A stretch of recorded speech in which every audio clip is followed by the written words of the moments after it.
ప్రవీణ్ పగడాల గారి మరణం చాలా దారుణం, ఘోరం, కిరాతకం అని గొంతు చింపి ఆరంభం నుంచే డే 1 నుంచే మేము అరుస్తున్నాం, కేకలేస్తున్నాం.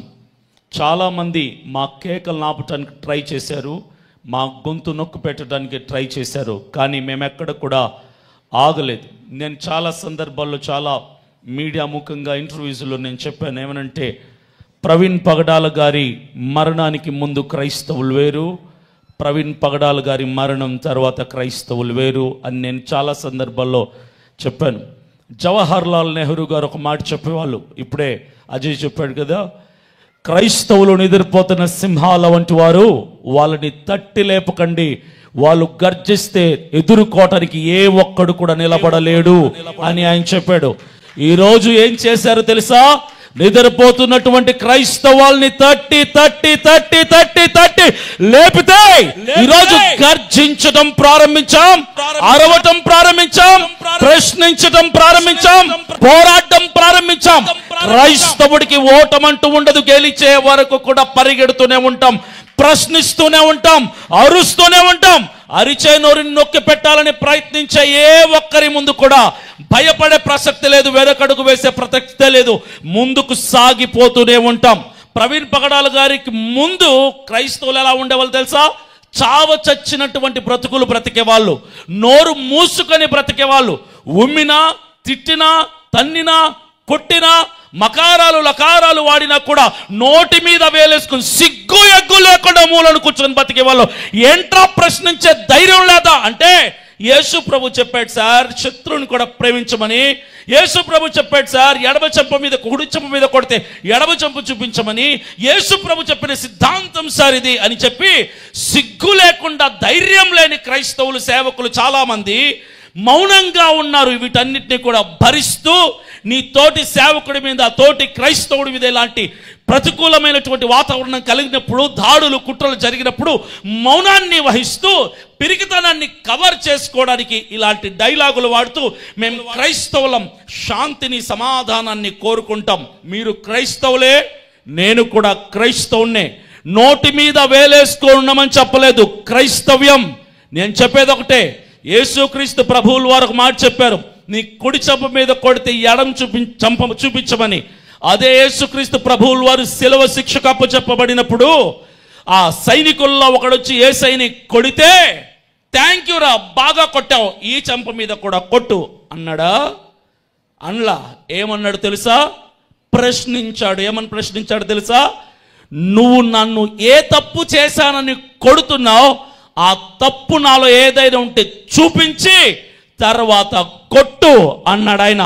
మరణానికి ముందు ఆయన మాట్లాడిన మాట అది. దానికి ముందు ఆయన చెప్పిన మాట, కుడి చెంప మీద కొడితే ఎడమ చెంప చూపించమని. యేసుక్రీస్తు ప్రభువుల వారు శిలువ శిక్షకు అప్పచెప్పబడినప్పుడు ప్రశ్నించాడు. He raised his voice over the enemy. శత్రువుకి ఎదురుగా ఆయన స్వరాన్ని, గలాన్ని, కంఠాన్ని విప్పి ప్రశ్నించాడు. క్రైస్తవులు ప్రవీణ్ పగడాల గారి మరణానికి ముందు చావ చచ్చిన క్రైస్తవ్యంతో మౌనంగా ఉన్నారు. ప్రవీణ్ పగడాల గారి మరణం తర్వాత నేను చెబుతున్నాను ఒకటే, ప్రశ్నించటం ప్రారంభించండి.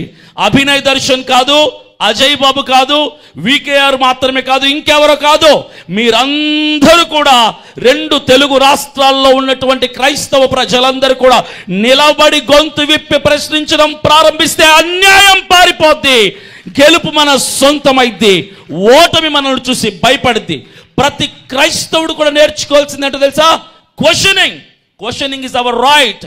ఆనాడు రోమ్ ప్రభుత్వంలో అది ప్రజాస్వామ్యం కాదది, రాజరికం, రాజు పరిపాలన, నియంత పాలన. రాజు చెప్పిందే శాసనం, రాజు మాట్లాడిందే వేదం. కూర్చో అంటే కూర్చోవాలి, లే అంటే లేవాలి.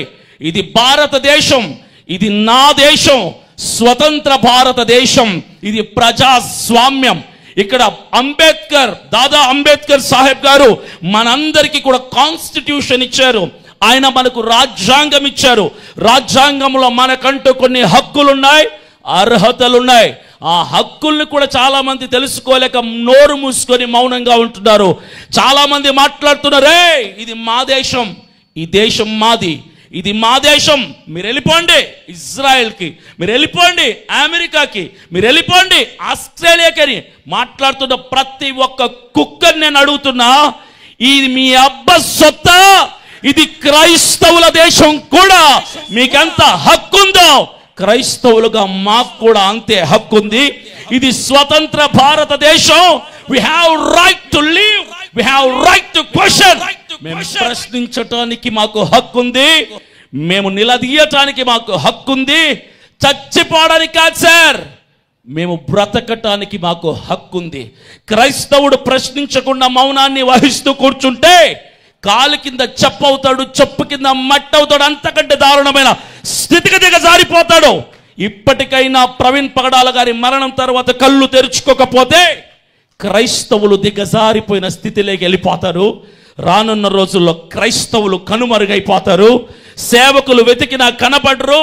చదువుదామంటే బైబిల్ కాదు కదా, అందులో ఒక్క కాగితం కూడా కనపడకుండా చేస్తారు మతోన్మాదులందరూ కూడా.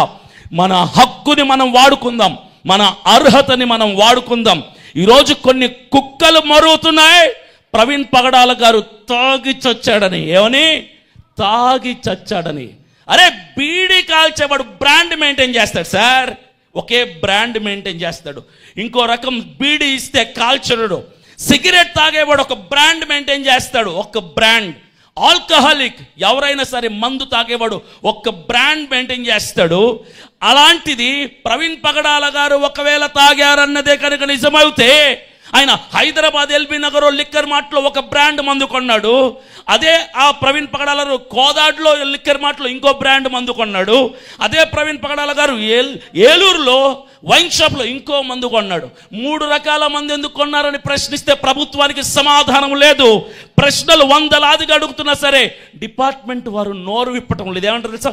Cocktail sir, cocktail. అరే, కాక్టైల్ అంటే ఎందుకు తెలుసా మీకు? కాక్టైల్ అంటే పబ్బులో దొరికిద్ది. 3-4 రకాల బ్రాండ్లను మిక్సప్ చేసి ఇస్తారు. కాక్టైల్ అనేది. కాక్టైల్ అంటే మిక్స్డ్ డ్రింక్స్ని కలిపి తాగటం. కలిపి తాగాలనుకుంటే ఒకటే లిక్కర్ మార్ట్లో 3-4 రకాల బ్రాండ్లు కొనుక్కొని కలుపుకొని తాగుతాడు. కానీ హైదరాబాద్లో రకం, ఏలూరులో రకం, కోదాడలో రకం కలుపుకొని తాగుతాడా?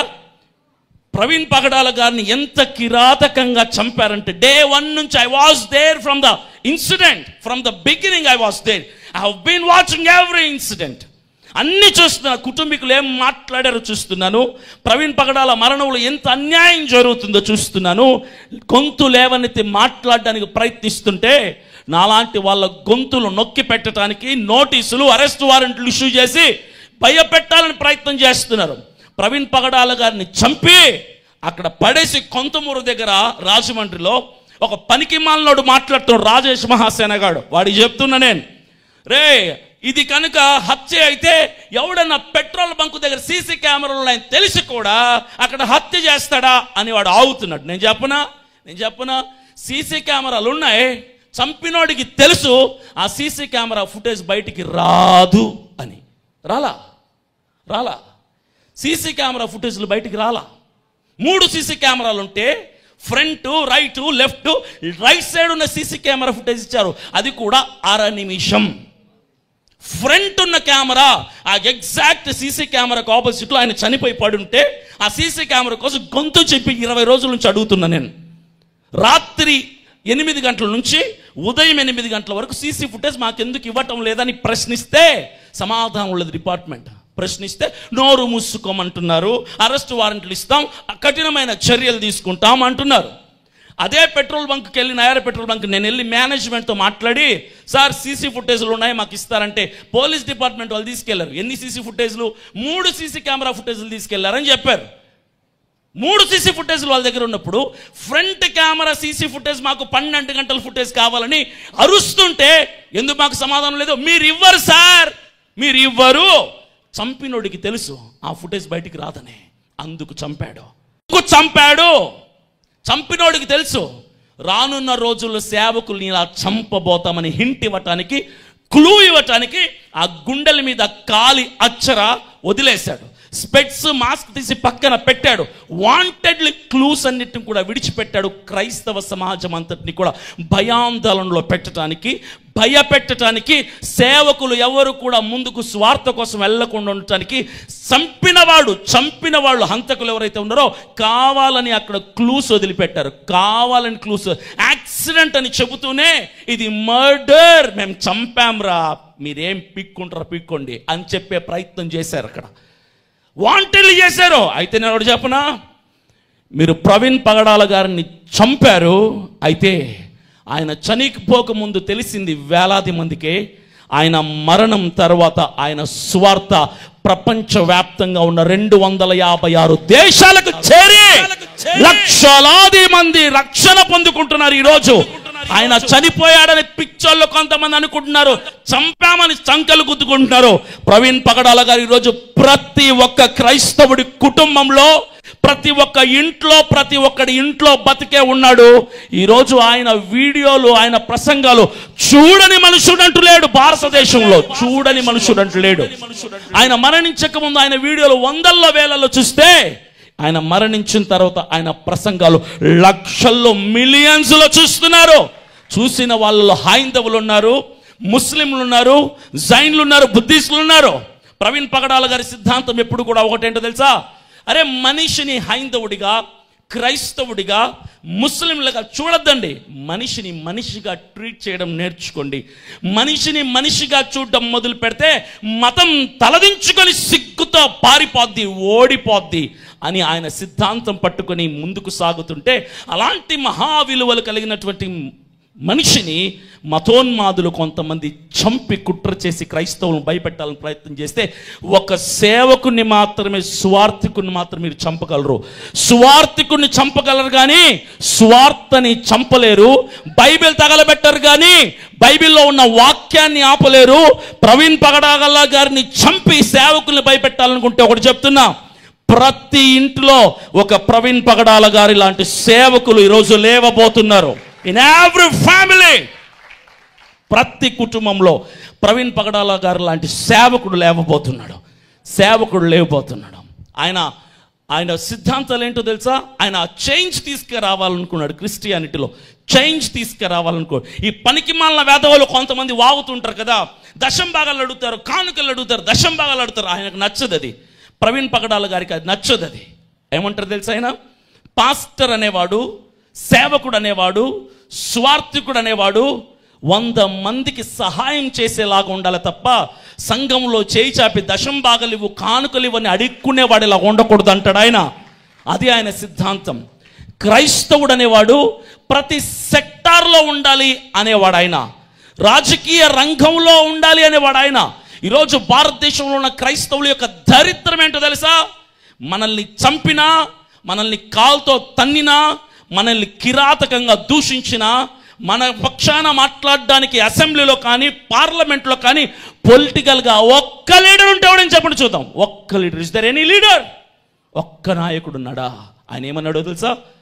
క్రైస్తవుడికి కష్టం వస్తే గలం ఇప్పటానికి అసెంబ్లీలో క్రైస్తవుడు ఉండాలి, పార్లమెంట్లో క్రైస్తవుడు ఉండాలి, ప్రతి సెక్టార్లో, కలెక్టరేట్లో క్రైస్తవుడు ఉండాలి, పోలీస్ డిపార్ట్మెంట్లో క్రైస్తవుడు ఉండాలి, సైనింగ్ అథారిటీలో క్రైస్తవుడు ఉండాలి. ఈ మార్పు మనం తీసుకురావాలి అన్నాడు. అందుకు చంపేశారు ఆయన్ని. బిజినెస్ చేస్తూ సేవ చేయండి. బిజినెస్లో వచ్చిన డబ్బుతో సహాయం చేయండి సంఘస్థులకి, లేని వాళ్ళకి. అది సేవకుడు అన్నాడు ఆయన. అడుక్కునేవాడు కాదు సేవకుడు అంటే. చెయ్యి చాపి వందలాది మందికి సహాయం చేసేవాడు సేవకుడు అంటే. ప్రవీణ్ పగడాల గారి గురించి మీకు ఎంతమందికి తెలుసు నాకు తెలీదు. 19 సంవత్సరాల వయసులో ఆయన రక్షింపబడి బాప్తిస్మం తీసుకొని 21 సంవత్సరాల వయసులో నార్త్ ఇండియాకి మిషనరీగా వెళ్ళాడు. ఆయన వెళ్తున్నప్పుడు ఆయన ఏమని వెళ్ళాడు తెలుసా? నేను చచ్చిపోవడానికి అని సిద్ధపడి వెళ్తున్నాను. నార్త్ ఇండియాలో ఇందోర్ అన్న ప్రాంతానికి ఆయన మిషనరీగా వెళ్ళాడు. ఎప్పుడు? 21 సంవత్సరాల వయసులో, యంగేజ్లో నార్త్ ఇండియాకి వెళ్ళిపోయాడు. మనం సేవ చేయాలంటే కడప ఎన్నుకుంటాం, హైదరాబాద్ ఎన్నుకుంటాం, రాజమండ్రి ఎన్నుకుంటాం. మీరు వెళ్తారా నార్త్ ఇండియాకి? మీరు వెళ్తారా హైందవుల మధ్యకి? యేసుక్రీస్తు పేరు చెప్పితే చెప్పుచ్చు కొడతారు అక్కడ అన్నాడు ఆయన. యేసు ప్రభు పేరు చెప్తే మొహం మీద ఉమ్మేస్తారన్నాడు ఆయన. యేసు ప్రభు పేరు చెప్తే తలలు తెగ నరుకుతారన్నాడు. ఆ ప్రాంతానికి నేను మిషనరీగా వెళ్ళాను అన్నాడు ఆయన. అతన్ని పట్టుకొని వందలాది మందిని దత్తత తీసుకొని అనాథ పిల్లలకి జీవితాన్ని ఇచ్చినవాడు ఆయన. తన 2 ఆడపిల్లలతో పాటుగా 8 మంది అనాథ పిల్లల్ని ఇంట్లో కన్న బిడ్డల్లాగా చూసుకొని పెంచినటువంటి అతను 2 సాఫ్ట్వేర్ కంపెనీకి CEO ఆయన. ఘనముగా గలమిప్పి బహిరంగ వేదికల్లో ధైర్యముగా స్వార్థని ప్రకటించి లక్షలాది మందికి ఇన్ఫ్లుయెన్స్గా, ఇన్స్పిరేషన్గా నిలబడినటువంటి అంత గొప్ప వ్యక్తి రోడ్డు మీద ప్రయాణం చేసిందే తాగడానికి అన్నట్టుగా చిత్రీకరించి భౌతికంగా ఆయనకు మన ముందర లేకుండా చేసి ఆయన ఈరోజు క్రైస్తవులలో పాస్టర్లందరూ కూడా తాగుబోతు ఎదవలే అని చెప్పడానికి అంత గొప్ప వ్యక్తిని ముందుగా తాగుబోతుగా చిత్రీకరిస్తే ఆటోమేటిక్గా క్రైస్తవుల పాస్టర్లందరూ కూడా తాగుబోతులు నెక్స్ట్ మనం చెప్తే నమ్ముతారని ప్రవీణ్ పగడాల గారి మీద స్టాంప్ పెట్టడానికి ప్రయత్నం చేస్తున్నారు. ఆయన డ్రగ్గిస్ట్ అని, ఆల్కహాలిస్ట్ అని. ఏ క్రైస్తవుడు కూడా ఈ యొక్క అబద్ధాన్ని సత్యం అనే నమ్మే ప్రయత్నాన్ని ఎవ్వడు కూడా యాక్సెప్ట్ చేయడు. ఈ అబద్ధాన్ని సత్యముగా మేము స్వీకరించం. ఎవరు చెప్తున్నారు? కొంతమంది పాస్టర్లు మాట్లాడుతారు, తాగాడు నిజమే, ఆ వీడియోలు నిజమే, ఆ ఫుటేజులు నిజమే అని మాట్లాడుతుంటే నేను వాళ్ళని అడిగాను, మీరు ఎలా చెప్పగలుగుతున్నారంటే ఐజీ చెప్పాడు కదా, ఐజీ చెప్తే నిజమైపోద్దా? అరే ఐజీ కూడా నీలాంటి ఒక మనిషి, ఐజీ కూడా ఒక ఆఫీసరే, ఐజీ కూడా మనలాంటోడే. IG is not god. IG దేవుడు కాదు. ఐజీ మాట్లాడేవన్నీ సత్యాలైపోతాయి. ఐజీ మాట్లాడేవన్నీ నిజాలే ఉండాలని రూల్ ఏమైనా ఉందా? ఈరోజు పోలీస్ డిపార్ట్మెంట్ వాళ్ళు మనుషులకి సమాధానం చెప్పలేక, క్రైస్తవులకు సమాధానం చెప్పలేక, పైన ప్రెషర్కి వాళ్ళకి సమాధానం చెప్పలేక నలిగిపోతూ డాక్టర్స్ పోస్ట్మార్టం రిపోర్ట్ని చేతికి ఇచ్చిన తర్వాత రేపు అనౌన్స్ చేస్తామని చెప్పిన తర్వాత 6 రోజులు డిలే చేశారు పోస్ట్మార్టం రిపోర్ట్ అనౌన్స్ చేయడం, చేతిలో ఉన్న రిపోర్ట్ చదవడానికి 6 days ఆఫ్ డిలే. వై? ఎందుకు ఆలస్యం? తెలీదు. ప్రశ్నిస్తే నోరు నొక్కేస్తామని భయపెడుతున్నారు. అరెస్ట్ వారెంట్, అభినయ్ దర్శన్, నాకు కూడా అరెస్ట్ వారెంట్ రెడీగా ఉంది. రాజమండ్రిలో సిద్ధంగా ఉన్న అరెస్ట్ చేయడం. అన్యాయాన్ని ప్రశ్నించడం మా హక్కు కాదా? రాజ్యాంగం కల్పించినటువంటి హక్కుని మనం వాడుకోవటానికి ప్రయత్నం చేస్తే దాన్ని కూడా కేసుగా నమోదు చేసి నోటీసులు పంపించి అరెస్టు చేసి చెంచల్గూడ జైలుకి, చర్లపల్లి జైలుకి మమ్మల్ని పంపిస్తే చేతులు ముడుచుకొని కూర్చుంటాం అనుకుంటున్నారా? అజయ్ బాబు నెక్స్ట్ టార్గెట్ చేసి ప్రవీణ్ పగడాల వైపు ఉన్నటువంటి క్రైస్తవుల దృష్టి అంతటిని మళ్లించడానికి ఎవరిని అరెస్ట్ చేస్తే బాగుంటుందని చూసినప్పుడు అజయ్ బాబు కనిపిస్తే అజయ్ బాబుని కిడ్నాప్ చేసినట్టుగా అక్రమంగా అరెస్ట్ చేసి తీసుకుపోయి చెంచల్గూడ జైల్లో కూర్చోబెడితే క్రైస్తవులందరూ కూడా ఒక్కసారిగా ప్రవీణ్ పగడాల గారిని మరిచిపోయి అజయ్ బాబుని ఏం చేశారో, చంపారేమో, కిడ్నాప్ చేశారేమో, మరొక్క హత్య చూడాల్సి వస్తుందేమో అని గుండెలు బాదుకుంటూ ఫోన్లు చేశారు మాకు.